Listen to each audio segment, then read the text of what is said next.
This is a love story. Not about him, but about me and this beauty. My bicycle. 2 triangles, a set of wheels, a seat, chain, and handlebars. But oh, so much more than the sum of its parts. If you invite me anywhere, 9 out of 10, I'm coming on my bike. Whether work, play, or bringing home my new puppy. So just imagine how I felt when, after working an hour and a half overtime, I left the building to find that, much like Pee-wee's Cruiser, my beloved bike was gone.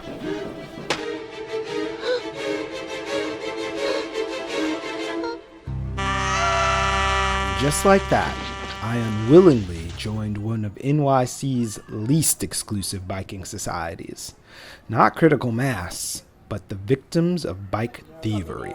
This is him. Yes, I said, well, y'all telling me to make sense. I have to run this video This back. is the criminal. Yes, look what you're gonna do. So put his bike 6'12". next to your bike, and then he's gonna start loosen your bike with whatever he has inside. This is not a reenactment, but that? actual footage of the bike thief at work. So at 6, You okay, see? he You lays see? it on the ground. You see? This thing.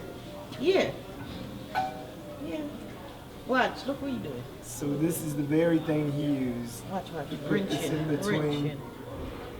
And And this look, woman Linda, is getting, this that's not woman- Linda, No, that's Linda a woman gone. getting out with the hood on and walks right into I'll the see building. your face. Don't worry. And then this person is all walking these by. people coming. That's 3 people. This vehicle parked there. And he's just standing. He ain't getting a 4, rough time. 5. That's 1, 2, 3, 4, 5, 6 cars, 7 cars on the block driving Yeah. by. So he takes the bike from being parked next to my bike, Yep. picks up the You big see? pole again. You see? Right. So that's He still the reaches little still. bike. He should have busted his kneecap. You got it now. You got it now, Popped. Brian. On my Off and bike, left his own. and he's out. Left his own.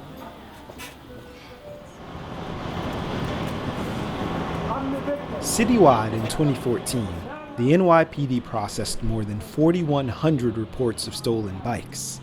Nearly 600 of them as grand larcenies, meaning a minimum value of $1,000. And though my bike cost less than $1,000, its minimum value couldn't begin to be added up with mere dollars and cents. So I just filled out a police incident report reporting my lost property. I was given this information slip by the officer. So tomorrow I'm meant to call one of these 2 numbers so they can give me the official incident report number so I can keep up with this. And if I was a smarter person than I am, my bike would be on some kind of renter's insurance, and I would use this to call up the insurance agency to put in a claim to have my bike replaced. But as I'm not as smart as you should be after watching this, I don't have renter's insurance and my bike is not a part of anything that I can claim. So as the officer said, I'm just gonna have to eat it. It felt like a death in the family and changed the way I saw myself.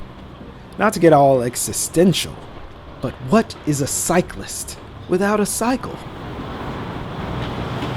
I'm not happy.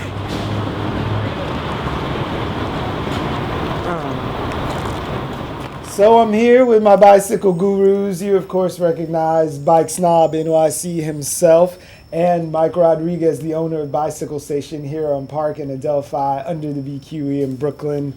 So this is the evidence. The next morning, this was laying there in the gutter next to this offending blue pipe that you're holding there. What did I do wrong? How could he have broken us apart? He's a locksmith. He knows what he's doing. Yeah. I mean, you didn't do anything wrong. You know, you're supposed to trust that nobody's going to mess with your bike. Yeah.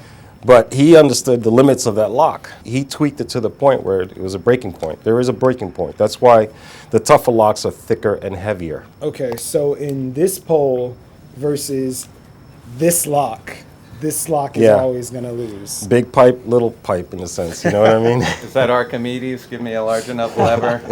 Yeah. I can move the world. It was a large You moved your number. bike. Yeah, he moved my world. So right now we're here 24, 48 hours later. Where's my bike? I've heard these stories, Yeah. you know, I mean, he's got something set up with a flea market in Jersey or Connecticut or something like that, you know what I mean? So where it's easy to load, it's not traceable, you know. Might be in the basement of the Alamo.